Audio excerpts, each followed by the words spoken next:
안녕하세요, 김호준입니다. 내부자들이라는 영화가 있죠.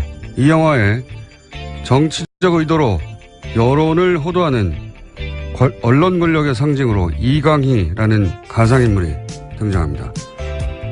검찰 조사를 받은 한 피의자가 자신들에게 위협이 되자 그를 협박해 자살하게 만든 뒤 그 죄를 검찰에 뒤집어 씌우는 사설을 씁니다. 검찰의 과잉조사가 초래한 자살, 영화 속 사설 제목입니다. 이번 주 조선동아중앙의 사설 제목은 다음과 같습니다. 정치보복수사의 비극, 자살불은 과도한 수사, 너무 거친 검찰 수사. 영화 속 사설과 완전 판박입니다. 국정원 공작에 초래한 한 검사의 죽음을 검찰 내부의 문제로 몰아가는 것. 적폐수사를 방해하려는 여론 호도의 전형적인 수정입니다. 내부자들은 픽션이 아니라 다큐였다. 김호준 생각했습니다.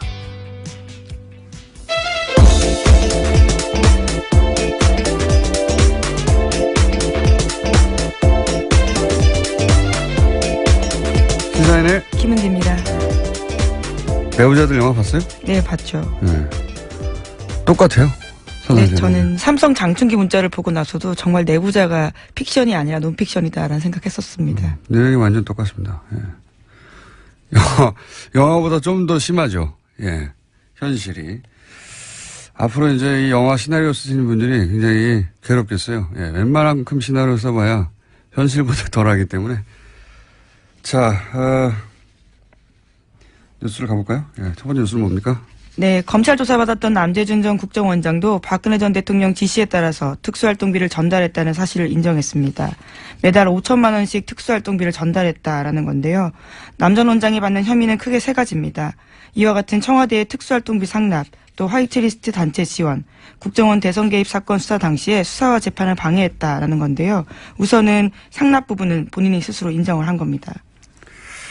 제가 어제 그랬지 않습니까? 예. 거물인 줄 아는 사람들은 자기가 거물로 취급되지 않는 상황에 가면 다 얘기한다고. 예.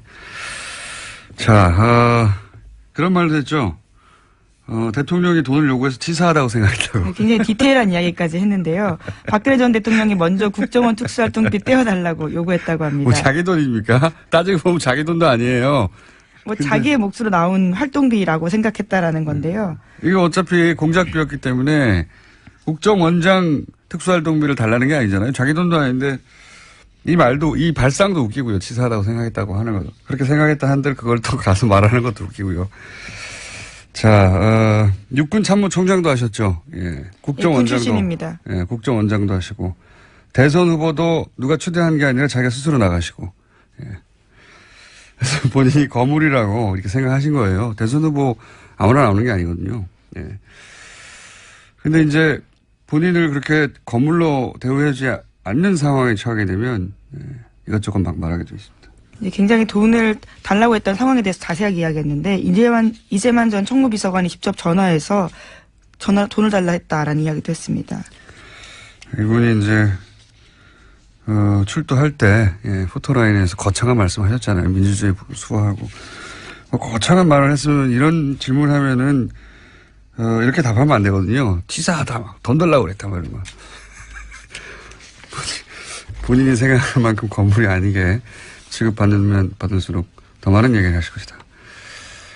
다음 뉴스는요? 네, 또 이명박 전 대통령이 자신을 향하는 검찰 수사에 대해서 나라가 과거에 발목을 잡고 있다라는 이야기를 했다라고 채널A가 보도했습니다. 이명박 전 대통령은 지난 월요일 자신의 사무실에서 핵심 측근들과 회의를 가졌는데요. 이 자리에서 검찰이 너무 많이 앞서간다라면서 걱정했다라고 회의에 참석했던 측근 인사가 전했습니다. 이명박 전 대통령이 나라가 과거의 발목이 잡히고 있다. 예. MB가 다스의 발목을 잡히고 있죠. 예. 흥미로운 반응입니다. 생각보다 굉장히 일찍 저는 왜냐하면 내년쯤에나 반응하지 않을까 합니다. 일찍 반응도 했고 많이 긴장하고 있다는 얘기겠죠. 예. 이 프레임을 밀고 있잖아요. 이제 과거에 매달리고 있다. 보수 정당에서도 계속 밀고 있죠. 예. 안 통할 거라고 보고요. 실제 안 통하고 있고 여기 엉뚱하게 안철수 대표가 이 프레임에 합승하면 안 되죠. 여기 갑자기 튀어나와서 전전 이렇게 하면서 합승했는데 누가 조언하는지 모르겠지만 예, 본인에게 도움이 안 될 거라고 봅니다. 자, 어쨌든 이명박 전 대통령이 직접 반응하였다. 예. 네, 또 이번 주 일요일에 중동으로 강연을 위해서 출국을 하는데요. 이때도 아마 기자들이 많이 찾아갈 것 같은데 어떻게 입장을 낼지가 주목됩니다. 제가 예언하죠. 안 냅니다. 자, 다음 뉴스는요. 네, 김재철 전 MBC 사장의 구속영장이 기각됐습니다. 서울중앙지법 강부영 영장전담 판사가 기각 사유를 다음과 같이 밝혔는데요. 사실관계에 대한 증거가 대부분 수집됐고 피의자의 직업, 주거 등에 대한 도망의 염려가 크지 않다라는 사실 등을 비춰보면요. 피의자를 구속할 이유와 필요성, 상당성을 인정하기 어렵다라고 밝혔습니다. 또 우리가 이정열 부장판사님을 연결할 또 사안이 나왔네요.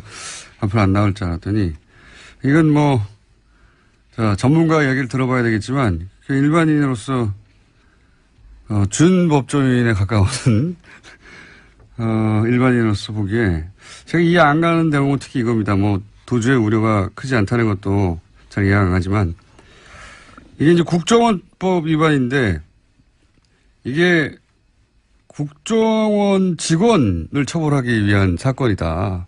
이런 거잖아요. 그게 이제 구속할 필요가 없다는 논리인데 이게 이해가 안 가요. 국정원 직원이 혼자 할 수 없는 혐의를 다투는 거 아닙니까 이게. 네, 실제로 다 공모했다고 적시되어 있습니다. 국정원 직원이 혼자서 MBC 가가지고 MBC 사장의 역할을 할 수 있습니까? 없잖아요. 이거는 반드시 MBC 내부자와 공모해야 되는 범죄인데 이런 논리로 기각하는 게 말이 되나? 이해가 안 되는데. 이정열 부산 판사님 짚어주시겠죠. 예, 이건 네. 잠시 후에 민의로 다루기로 하고 여하간 그래서 기각이 또 됐습니다. 네. 도주의 우려가 없다. 증거가 대부분 수집됐다. 증거가 대부분 수집된다는 걸 어떻게 알죠? 판사가?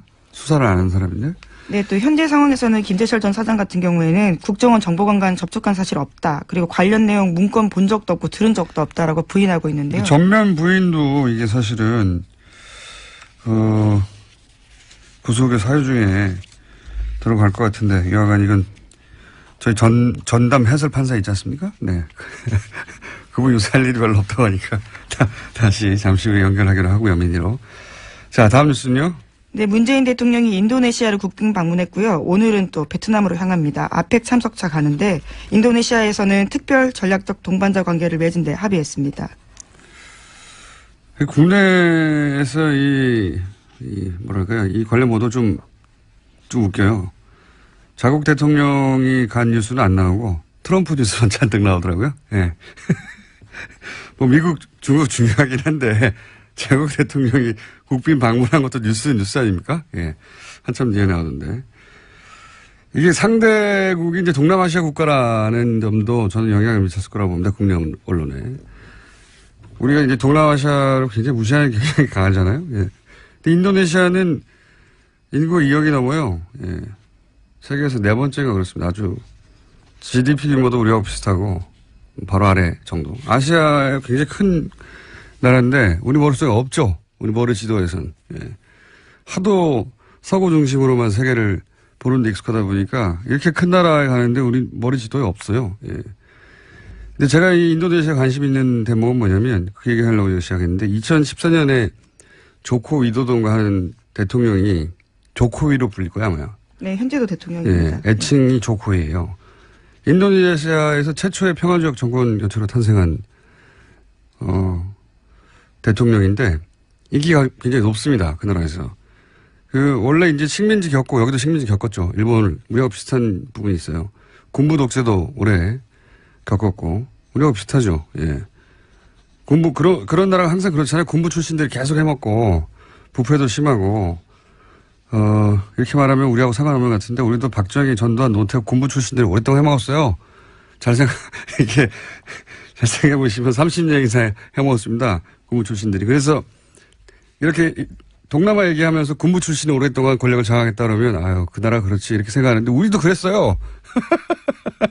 잘 생각해보세요. 대통령을 예, 바로 직전에 군인하던 사람들이 3번이나 연속으로 했습니다. 합치면 30년 정도 됩니다.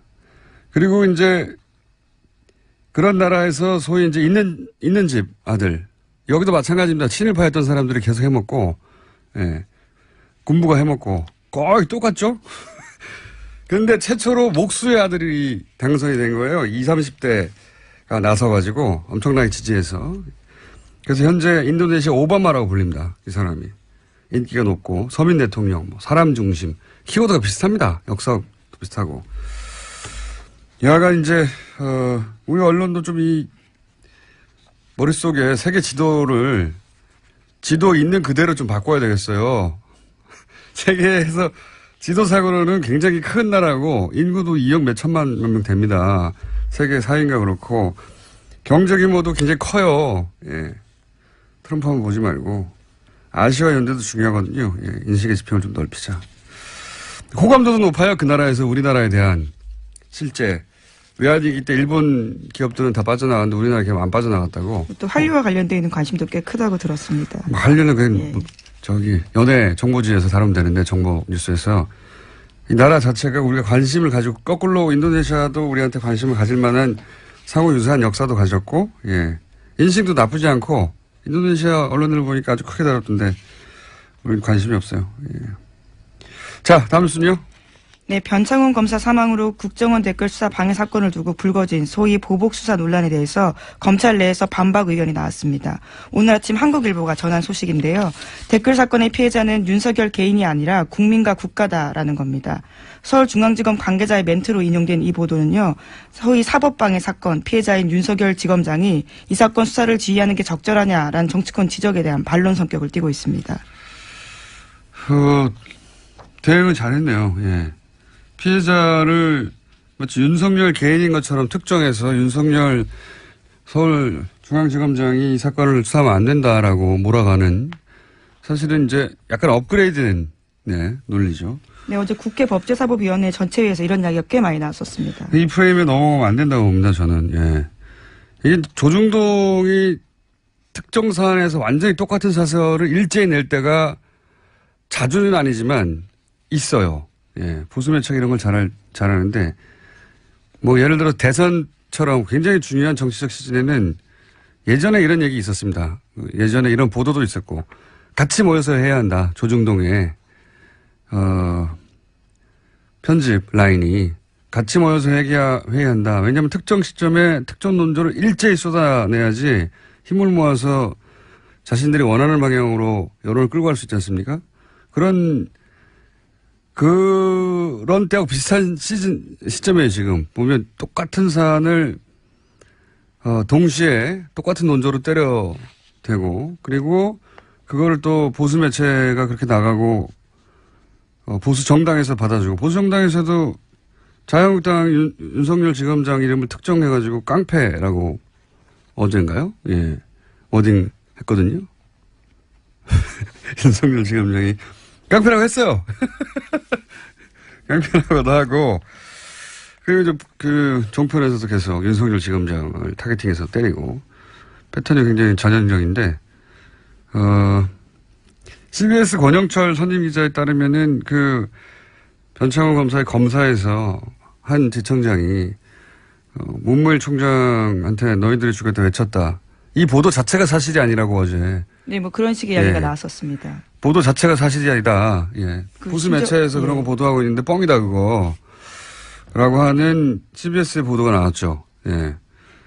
뭐 문무일 총장은 현재 그런 이야기 들은 적이 없다 이렇게 부인하고 있긴 한데요. 아니요. 그걸 외쳤다고 특정한 지청장도 있었어요.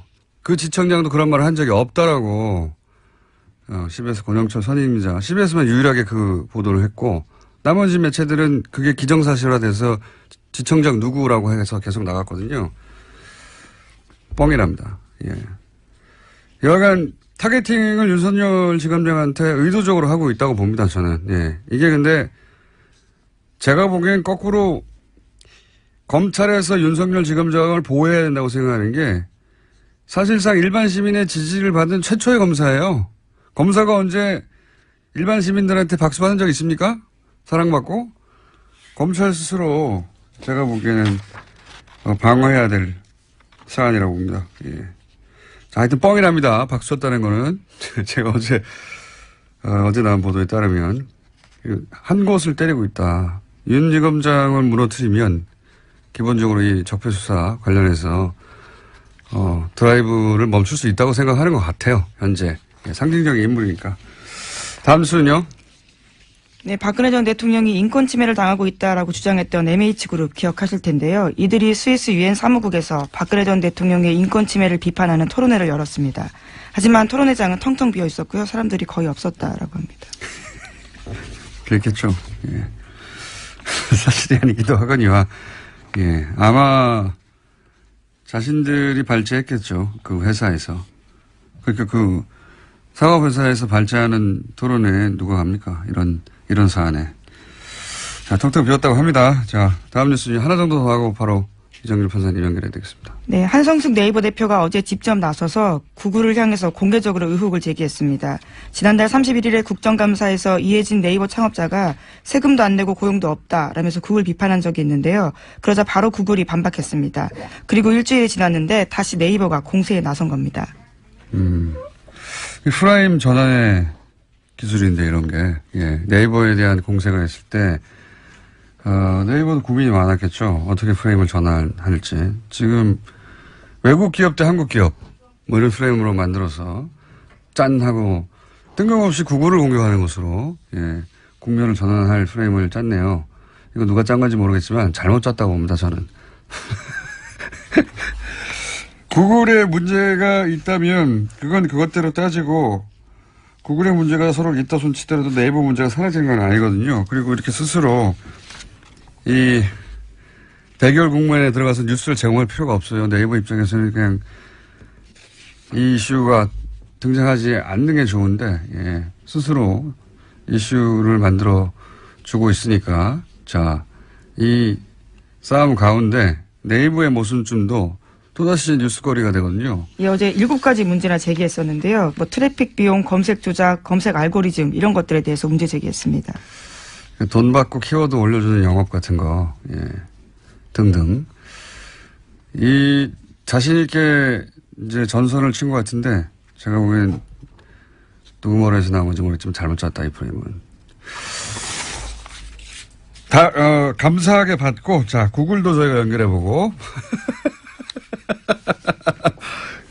이슈를 주셔서 감사하고, 자, 오늘 여기까지 하고, 이정열 부장판사님 연결해봐야 될 것 같습니다. 판사님? 네, 안녕하세요. 네. 제가, 소개해드릴게요. 법무법인 동안에 사무장으로 계신 이정열 전 부장 판사님이시자 영장 판사를 직접 지내셨고, 예. 지금은 변호사가 못 되고 계신 분입니다. 처음에 그렇게 시작하시면 제가 오늘 드릴 말씀에 신빙성이 좀 떨어지지 않을까요? 아니죠. 영장 실제 심사를 해본 사람이 대한민국에 몇 명이나 있다고요. 아, 네. 예. 예. 네. 자,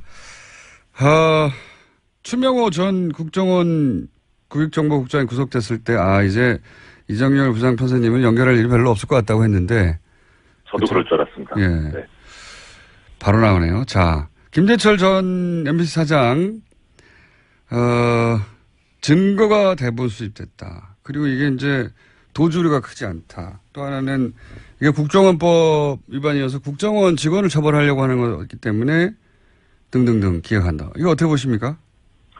일단 지금 말씀 주신 것도 세 가지가 다 문제인데 네. 처음부터 말씀드리자면은 우리 청취자분들께서도 잘 아시겠습니다만 이 구속영장 발부가 되려면 범죄 혐의가 소명이 돼야 되고, 예. 그다음에 도주의 우려가 있거나 증거인멸의 우려가 있거나, 네. 뭐 이런 요건이 이제 필요한데. 거의 다 외웠어요. 저희 청취자들이 이제.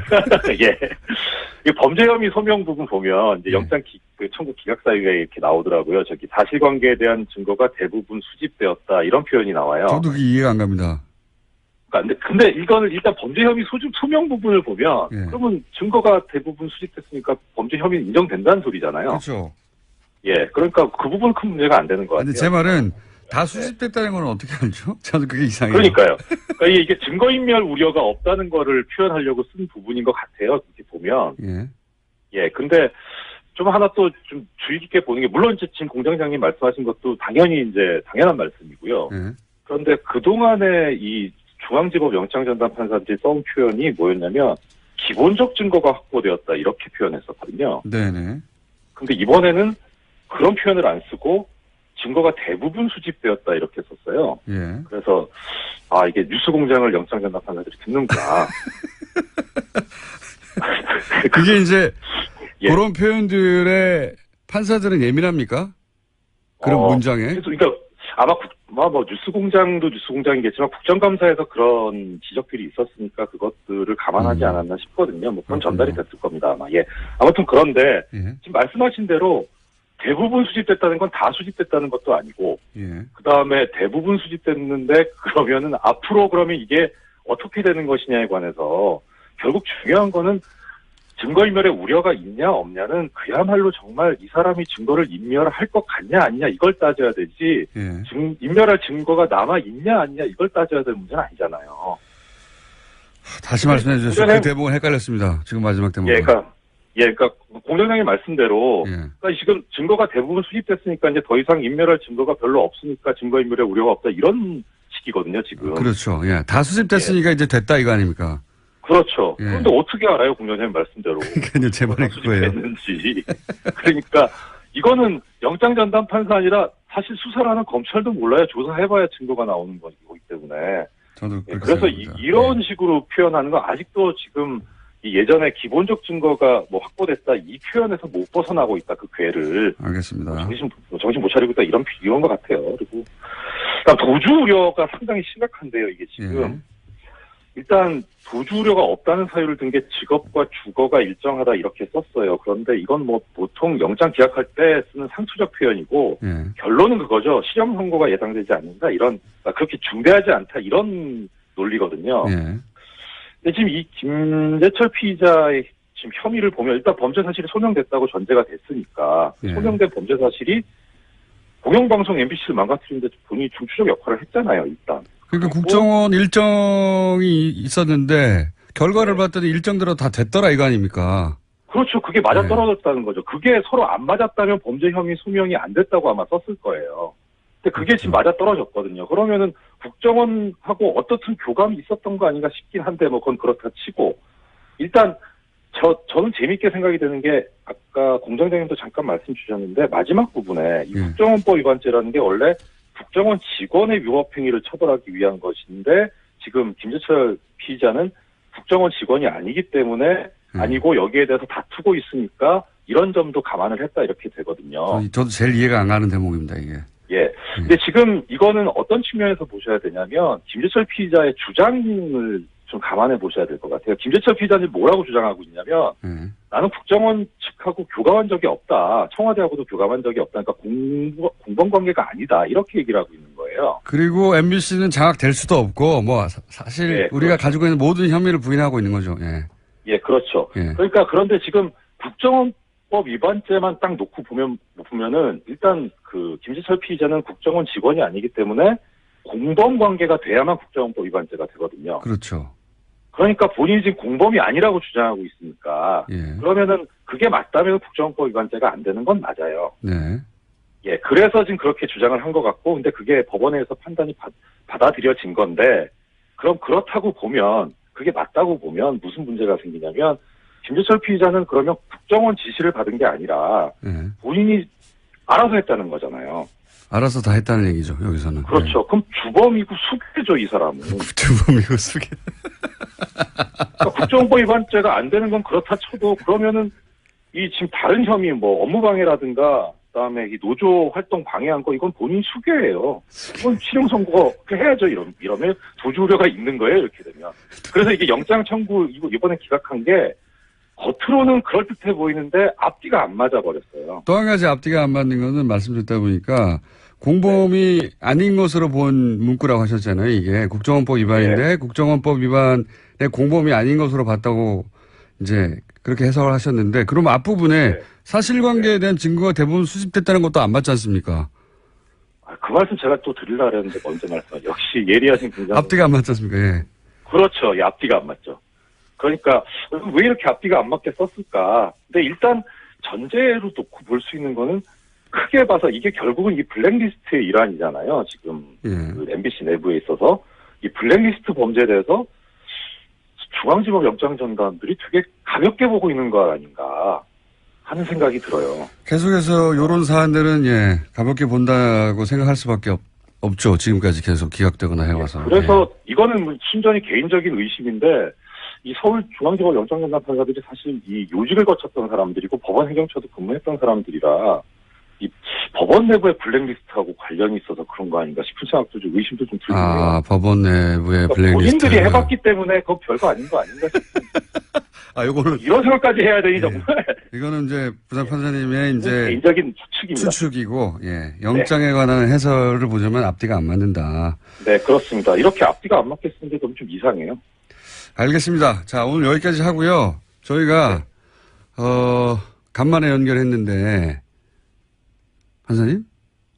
네. 연결했는데 불안해요. 네, 간만에 연결했는데 저희가 어디서 근무하시는지 잠깐 얘기해 볼까요? 아, 정말 진짜. 네, 저 구로 디지털 단지역 부근에 있는 법무법인 동안에서 사무장으로 일하고 있습니다. 네, 부장 판사님이었는데 사무장으로 일하시는 이정열 전 부장 판사님. 감사합니다. 네, 고맙습니다.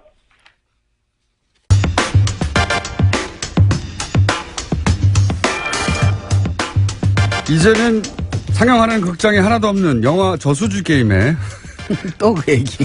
감동을 받고 농협 사건을 계속 하고 계신 분입니다. 더불어민주당 김현건 의원 나오셨습니다. 안녕하십니까? 예, 반갑습니다. 네. 좀 일찍 하셨으면 영화도 되고 좋았을 텐데 영화는 다 끝났는데 이제 끝난 다음에 계속 하고 있습니다. 그럼 예. 영화에도 한번 나가버렸을 텐데요. 예. 근데 그때 영화를 만들 때는요 아무도 관심이 없었어요. 사실 이 사건에 대해서. 주진희 기자하고 저만 관심이 있었지. 자, 내용을 간단히 요약하겠습니다. 다시 210억을 농협이 대출을 합니다. 캐나다 부동산 사업에. 그런데 이 돈을 다 날립니다.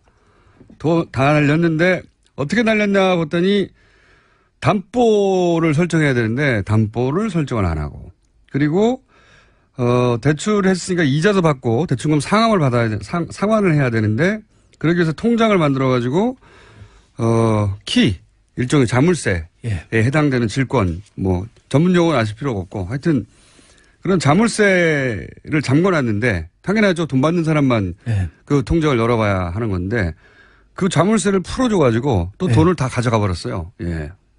그래가지고 담보 설정만 안 했다도 아니고 담보 설정을 다른 사람이 받도록 해뒀다. 그렇죠. 수익증권은 담보 설정을 다른 사람 명의로 하고 예. 그리고 원금과 이자를 받기 위해서 공동 명의로 개설해 놓은 통장을 관리를 해야 되는데 농협이 예. 그 통장의 열쇠를 넘겨줬다. 이렇게. 예. 그러니까 돈을 다른 사람 받도록 해주고 예. 키도 줬다. 키도 그래서 줬다. 예. 돈을 그쪽에서 다 빼갔다. 농협은 돈을 다 날렸다 이거예요. 말도 안 되는 사건이 벌어졌어요. 말도 안 되는 사건이.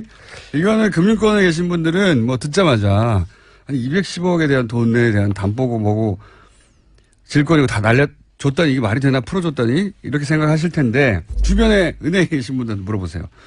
말도 안 되는 건데 이 사건에 저희가 관심을 특별히 가지는 이유가 여기 이 사건 대출 과정에 관련해서 이명박 전 대통령의 친인척 이름이 자꾸 거론되다 보니까 예.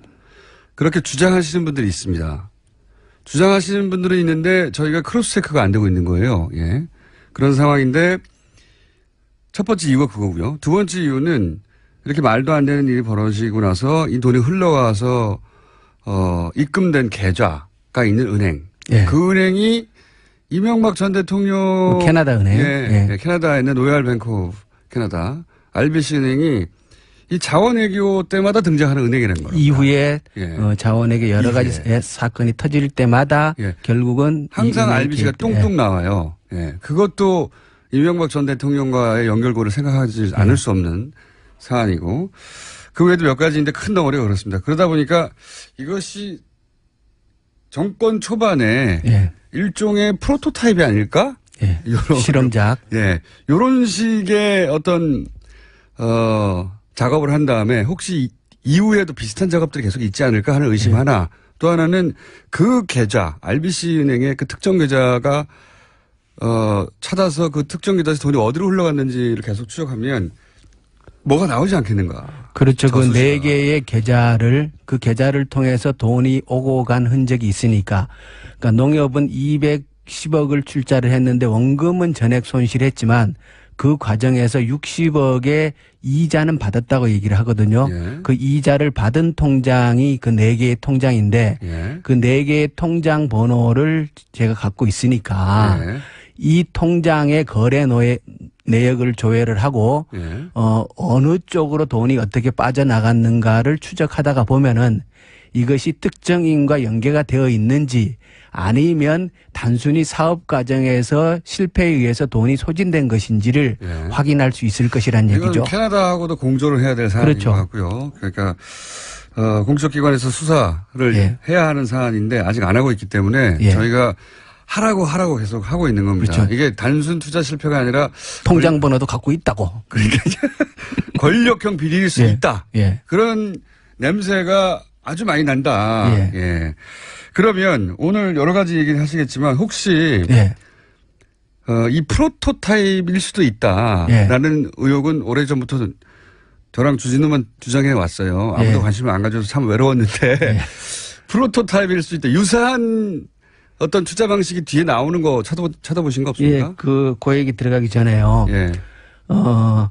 그 수익증권을 담보로 해서 90억을 현지 개발업체 대표가 찾아가고 그리고 그 돈이 그러니까 토지 매입과 연결이 되거든요. 예. 그런데 그 토지에 대한 근저당권을 농협이 설정을 합니다. 예. 그런데 이게 나중에 사고가 터지고 나서 예. 현지 조사를 가게 되는데 예. 그런데 근저당을 설정해 놓은 기관, 국내 기관이 예. 농협만 있지 않고 예. 다른 국내 은행이 2순위, 예. 그러니까 이 순서를 투지가 필지가 여러 개이다 보니까 농협이 1순위인 것도 있고 그 은행이 2순위인 것도 있고 이것이 바뀌어 있는 것도 있고 예. 예. 그렇다라는 거를 보고 예. 얘기를 하는 사람이 있어요. 어허. 그 얘기는 뭐냐 그러면 농협만 이 투자에 연계되어 있지 않고 다른 은행도 예, 다른 은행도 그걸 저희도 몰랐습니다. 예, 다른 은행도 우리 서류를 안 보여주니까. 아하. 그래서 이게 농협만 연루되는 게 아니다. 연루된 게 아닐 가능성이 있다. 예, 근저당에 국내 다른 은행이 이게 설정이 되어 있다는 얘기는 농협만 210억이고 다른 은행이 또 있을 수도 또 있을 있다. 수도 있다.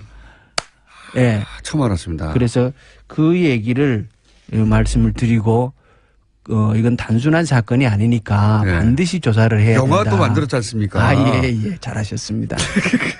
극장에서 다 내려왔는데 예. 그때 하시셔서 이 얘기를 했으면 네. 얼마나 좋았을까. 그 말씀을 드리고요. 예. 그리고 이제 이게 이제 확대될 수도 있겠군요. 예. 아하. 그리고 2009년도에 예. 산업은행하고 예. 수출입은행하고 농협하고 미국에 그 천연가스 투자를 합니다. 그런 건 너무 많이 해가지고. 예, 어쨌든 하는데. 결국 그 세 개의 기관이 합쳐서 3천억의 손실을 봅니다. 200억하고는 비교가 안 되는 3천억. 비교가 안 됩니다. 3천억. 예. 근데 우리가 이제 수출입은행이 이게 다 이제 그 관치은행적인 성격들을 갖고 있는 기관들이지 않습니까? 네네. 수출입은행이 330억의 손실을 보는데 왜 니네가 도대체 여기에 참여를 해가지고 수출입은행은 330억. 네, 농협은 170억. 네. 산업은행은 여기 농협도 또 꼈어요? 농협이 또 끼어요. 또 끼는데 그 돈도 상호금융 특별회계의 돈입니다. 냄새가 나네요. 네. 그러니까 이게 농협은 원래 이런 해외 투자에 앞장서서 하는 경험도 없고 그렇죠. 지난번에도 말씀드렸듯이 상호금융 특별회계는 농민들의 돈이기 때문에 이런 데 넣지도 않고 매우 안전하고 보수적으로 운영하는 것이 기본 원칙인데 또 들어가서 170억을 날려먹습니다. 여기도 똑같이. 날려먹는. 근데 여기는 170억은 3천억 중에 일부일 뿐인 거네요. 이번에는. 이게 이제 펀드가 하나는 아니에요. 여러 개 복수의 펀드가 있는데 산업은행이 운영하는 펀드에 가입을 한 건 아니고 근데 그 같은 흐름이에요. 거기에 농협이 170억을 또 날려먹습니다. 또 날려먹고. 예. 근데 어쨌든 그 날려먹었다고 하는 사업들을 모아봤더니 3천억 정도가 예, 사라졌다. 3천억 정도가. 그런데 이 투자 과정에서도 예. 농협에서 보여준 투자 과정과 유사한 어떤 그런 특징이 그렇죠. 보이니까 이 말씀하시는 예. 거니까. 예. 그래서 수출입은행에다가 투자하게 되는 과정에 대한 질의를 했더니 왜 투자했느냐? 예, 답변이 온 게 아주 재미있는 답변이 왔어요. 그때 수출입은행 입장에서는 그 투자 방식이 블라인드 펀드 방식이었다는 거예요. 묻지도 따지지도 않는. 아니, 블라인드 펀드가 뭐냐면은 예. 투자 대상을 정하지 않은 상태에서 투자금을 모으고 그 이후에 투자 대상을 모색 투자하는 방식이라는 거예요. 예. 그러니까 이게 일종의 쉽게 얘기하면 예. 묻지마 투자 방식이라는 거예요. 그러네요. 이게 예. 투자 방식이 이런 방식이 있는지도 잘 모르겠지만 만약에 있다면 예. 이것은 매우 안전하고 예. 수익이 검증된 투자처에만 적용되는 방식일 거라고요. 그렇겠죠. 그렇겠죠, 당연히. 당연히 그렇겠죠. 예. 그래서 수출입은행이 참여할 때는 이 블라인드 펀드 방식이었기 때문에 자기네는 어디에 투자를 하는지 투자가 적격한 건지를 심사할 수 있는 기회조차도 없었다는 거예요. 자기 돈이 어디로 가는지도 예, 몰랐다. 그리고 매우 훌륭하네요, 이거. 이게 이제 운용사는 따로 있고 예. 수출입은행은 출자자로서 참여를 한 건데 예. 출자자는 운용사의 투자 결정에 따라 출자 이행을 요청에 따라서 돈을 냈을 뿐이다. 수행할 의무만 있다는 거예요. 돈만 냈을 뿐이다. 돈만 냈을 뿐이다. 쉽게 얘기하면 어디에 투자하는지도 모르고 그것이 사업 타당성은 따지지도 않고. 할 기회 자체도 자기한테 없다는 권한도 없고 근데 그 330원 넣으라니까 넣었다. 그 이상의 돈을 넣은 거고 날려먹은 건 그렇게 날려먹은 거고. 이거는 금융기법을 잘 아는 사람이 네. 소위 이제 눈먼 돈에 해당된다고 생각하는, 그러니까 권력이 누르면 투자하라면 투자할 만한 곳에다가 투자하라고 해서, 근데 그 방식은 이런 블라인드 펀드라는 방식을 차용해 들어와가지고 네. 심사도 하지만 이래는 그렇죠, 이렇게 그렇죠. 거대한 사기극인 것 같은데 저는 아무리 봐도. 그러니까 이게 그때 운용사는 산은에서 그 KDB 해외자원개발펀드라는 이름으로 그걸 한 거고. 그러니까 산은 예. 수출입은행하고 산은하고를 비교해 보면 수출입은행이 완전히 을이죠. 그러니까 이명박 대통령 시절에 우리가 의혹을 가진 사건들의 특징은 네. 다 있는 절차를 밟아요. 아, 그래요? 예. 있는 절차를 반드시 밟긴 하는데 예. 그것을 거기에 해당되지, 그러니까 있는 절차인데 거기는 안 맞는 절차를 끌어와 가지고 씁니다. 네. 어쨌든 절차는 밟는다 이거죠. 네. 그리고 나서 나중에 문제가 되면 무슨 소리야, 우리는 절차를 밟았는데 이런 사안이 되게 많아서 잡아내기 어려워요. 근데 여기는 블라인드 펀드라는 방식으로 이런 네. 투자해 하면 투자하지 않을 수 없는 돈을 끌어모아 가지고 투자해 가지고 결국 3천억을 날려버렸다. 그렇습니다. 그래서 훌륭한데요. 이 방식을 보면은 훌륭해.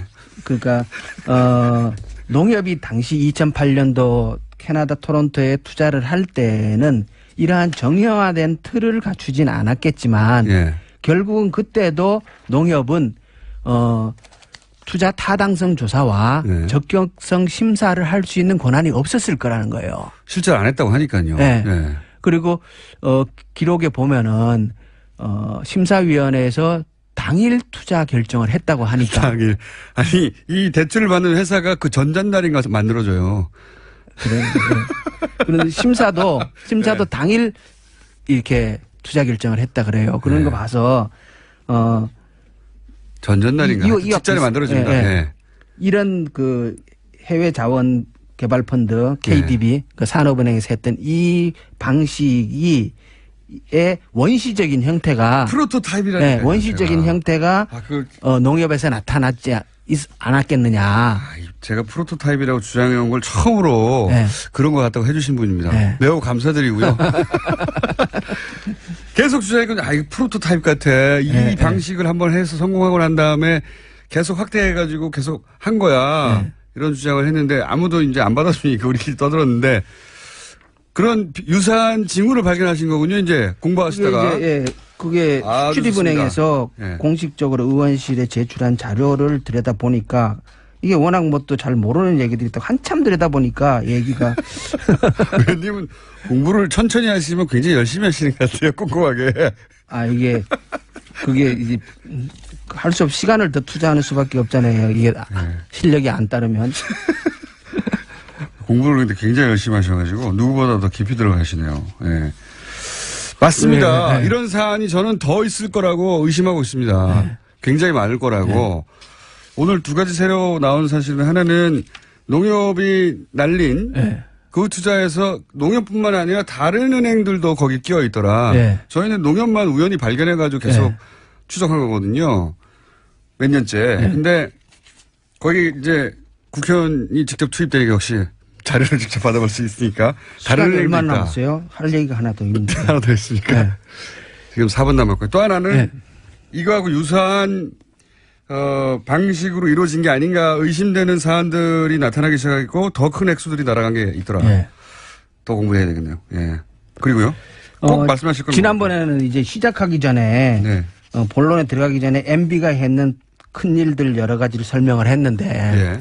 농협을 지주회사 그러니까 주식회사로 바꾼 거, 그렇죠. 그다음에 GMO 식용 GMO를 수입하기 시작한 거. 예. 근데 MB가 또 뭔 일을 했냐 그러면 원래 이렇게 농업이나 축산업에는 대기업의 진출이 금지되어 있어요. 막혀 예. 있었어요. 예. 그런데 MB가 들어와 가지고 축산 계열화 사업이라는 법을 만들고 축사 기여나 사업. 양계나 양동 같은 축산업의 대기업의 진출을 허용해 줍니다. 아, 그때 그렇게 됐습니까? 그때 합니다. 그래서 아하. 지금 양계에서 특히 육계 CJ 계란 이런 게 그때 나온 거예요, 그러면? 그건 이제 그건 다른 얘기입니까? 예, 조금 다른 얘기. 그건 이제 예. 유통에 관한 얘기고 지금 할인 예, 할인. 육계의 95%를 기업이 장악하고 있어요. 아하. 오리의 95% 오리 산업의 95%를 기업이 장악하고 있습니다. 농가가 아니라 기업이. 농가가 아니고 기업입니다. 그게 이명박 대통령 때 만든 이명박 대통령 때 법을 만들고 아. 그때부터 정부가 그러니까 예산을 가지고 그 계열화 사업을 적극 지원합니다. 그래서 지금 특히 닭은 예. 거의 대기업한테 다 넘어갔어요. 이미. 예. 그러니까 양계 할인 농가라는 건 사실상 존재하는 게 아니라 농가는 있어요. 하청업자가. 하청업자가 됐다. 그러니까 이제 아하. 그 과정을 그 관계를 제가 얘기하면서 그렇다면 당신 워낙 억울하고 예. 비참하다고 얘기를 하니까 예. 제가 그렇다면 지주 소작 관계에서 소작농의 지위에 해당됩니까? 네. 라고 농가에게 물어봤더니 아니다. 자기네는 노예다. 이렇게 얘기를 하거든요. 그냥 노예다. 네, 노예다. 이것도 그때 예. 벌어진 일이다. 그 시작을 MB가 한 거예요. 뭐 하다 보니 할 게 너무 많은데요. 저 2분 남았는데 그 농협을 통해서 예. 그 소위 MB 인맥이 농협에 포진이 되고 그렇죠. 그리고 그래서 농협을 통해서 많은 일들이 일어난 게 아닌가 하는 의구심을 가지고 계시잖아요. 이제는 점점. 그렇죠. 그게 그러니까 농협의 그 대출건이 명백하게 문제점들이 많고 네. 그 뭡니까 감사에 의해서도 여러 가지 지적이 있었는데 예. 그 부분이 완전하게 의문이 해소되고 척결되지 않은 이유가 도대체 뭘까? 예. 그것은 그렇다면 당시 MB가 들어가고 그러니까 최원병이란 MB 측근이 들어가고 그때의 영포라인과 연결된 농협 내에 예. 천년회라는 그렇게 조직이 불린 조직이 만들어지고 있었죠. 예. 그리고 그 몇 번 보도는 됐지 않습니까? 예. 그런데 그 농협 내의 사조직과 예. 이 대출을 누군가가 뒤에서 은폐하고 비호하는 사람들이 없다면 이게 안 드러날 리가 없죠. 그러니까 이게 그리고 예. 대출이 이렇게 이루어졌겠는가 하는 그렇죠. 의구심. 그래서 결국은 제가 이제 그래서 천년의 멤버들의 이 명단을 구해서 봤더니 여전히 농협 내에 실세들이 다수 있고. 아하. 예. 그러면 저희가 20초밖에 안 남아서 말씀드리는데 농협 관련해서 농협 해킹 사건 이런 것도 있었잖아요. 농협 관련해서 생각해 보시면 꽤 많은 사건이 있었습니다. 예. 이런 사건도 앞으로 관심을 가지실 겁니까? 그렇죠. 그렇죠. 그 얘기 20초밖에 안 남았으면 시작을 하지 맙시다. 5초만 하고 5초밖에 안 남았으니까 하실 거다? 예, 해야죠. 계속 나오실 예정입니다. 김영건 의원이었습니다. 감사합니다. 예, 고맙습니다.